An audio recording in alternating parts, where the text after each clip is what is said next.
Beleza, galera? Eu vou resolver um exercício de queda livre misturado com movimento retilíneo uniforme.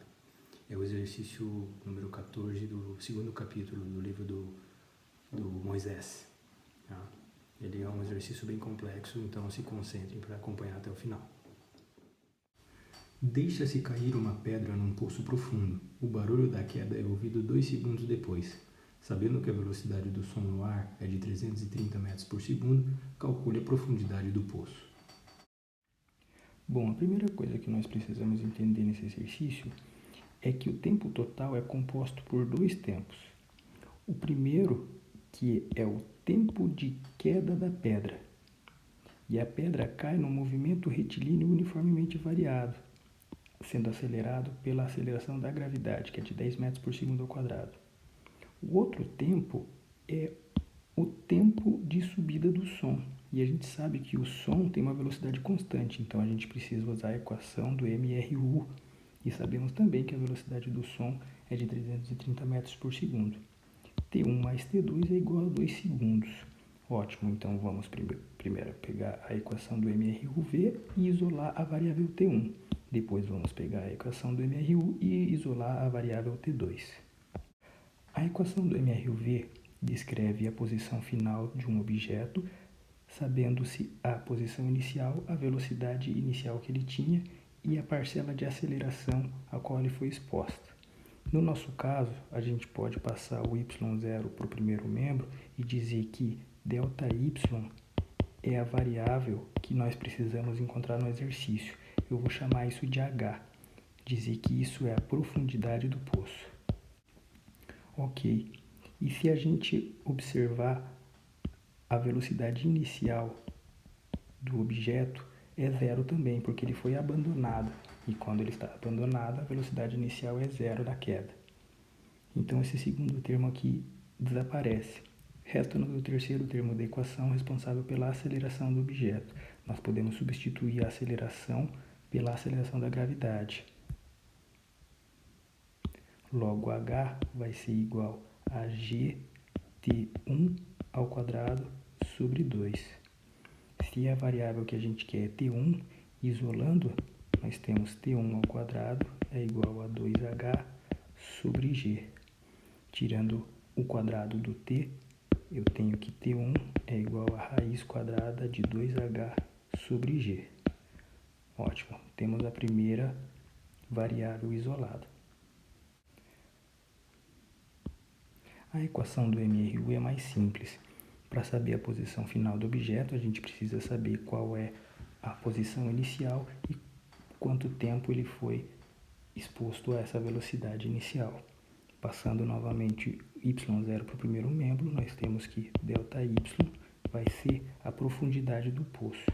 Isso vai ser igual a V0 vezes T2.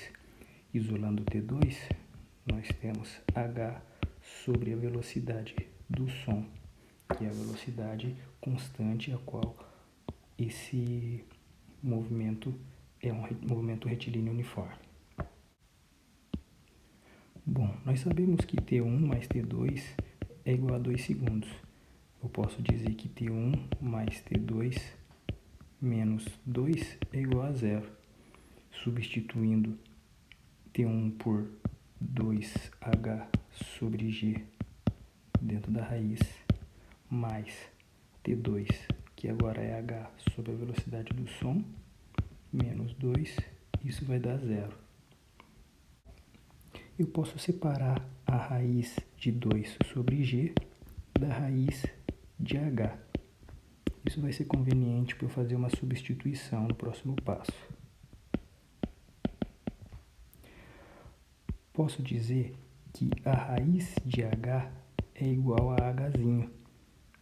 Por consequência, Hzão é igual a Hzinho ao quadrado. Essa substituição é importante para eu conseguir ver que essa aqui é uma equação de segundo grau, mas como ela estava na raiz, ela estava disfarçada. Veja, raiz de H eu posso substituir por Hzinho.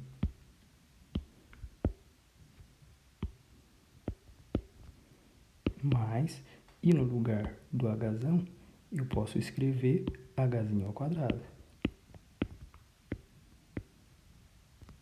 O resto eu deixo igual.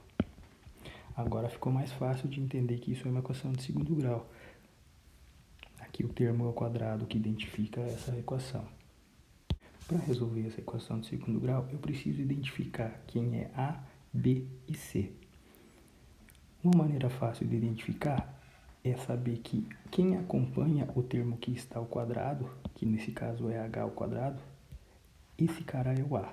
Quem acompanha h ao quadrado é 1 sobre a velocidade do som. Todo esse termo aqui é o A. Então vamos escrever A é igual a 1 sobre a velocidade do som. O B é o termo que está acompanhando a variável h. Está aqui a variável h. E o termo que está acompanhando ele é raiz de 2 sobre g. E o C é o termo independente. O termo independente está aqui, ele vale menos 2.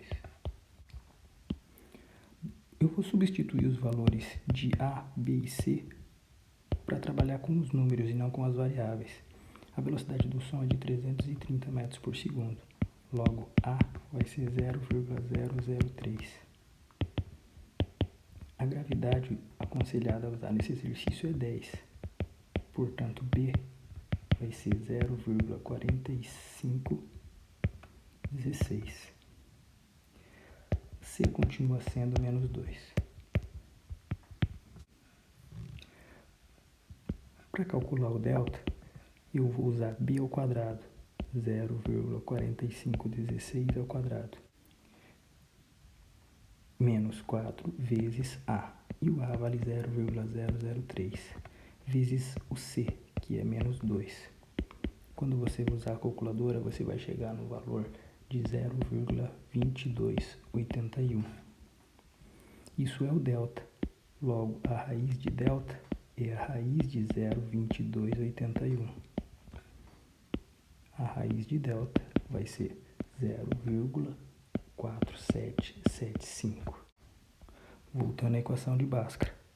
H é menos B. E B é 0,4516.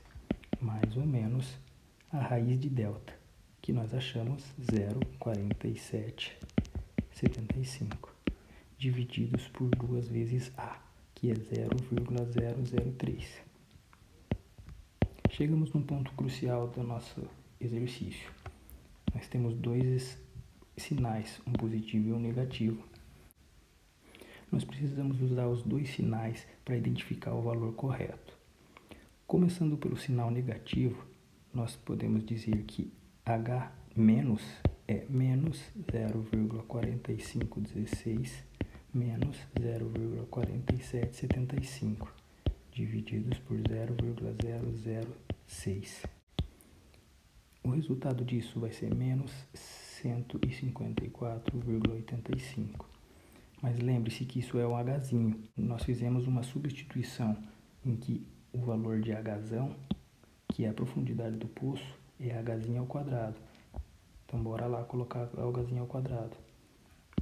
Hzão é igual a Hzinho ao quadrado, que é menos 154,85. Hzão vai ser 23.978,52 metros. Essa é a primeira resposta, mas não podemos descartá-la sem saber da segunda. Apesar de ser um valor muito grande, a gente precisa saber qual é a segunda opção. A segunda opção é usar o valor positivo de H. H mais é 0,4516 mais 0,4775, divididos por 0,006. No fim das contas, H mais vai ser um valor de 4,31. Mas a gente precisa ainda fazer a substituição, e a gente vai perceber que Hzão é igual a Hzinho positivo ao quadrado. 4,31 ao quadrado vai dar 18,63. E esse sim é um valor coerente para a nossa realidade, a profundidade do poço. A função do engenheiro é justamente essa: identificar qual o valor que não condiz com a realidade. Então, apesar da equação de segundo grau te dar duas respostas, fisicamente apenas uma é válida. Espero que vocês tenham entendido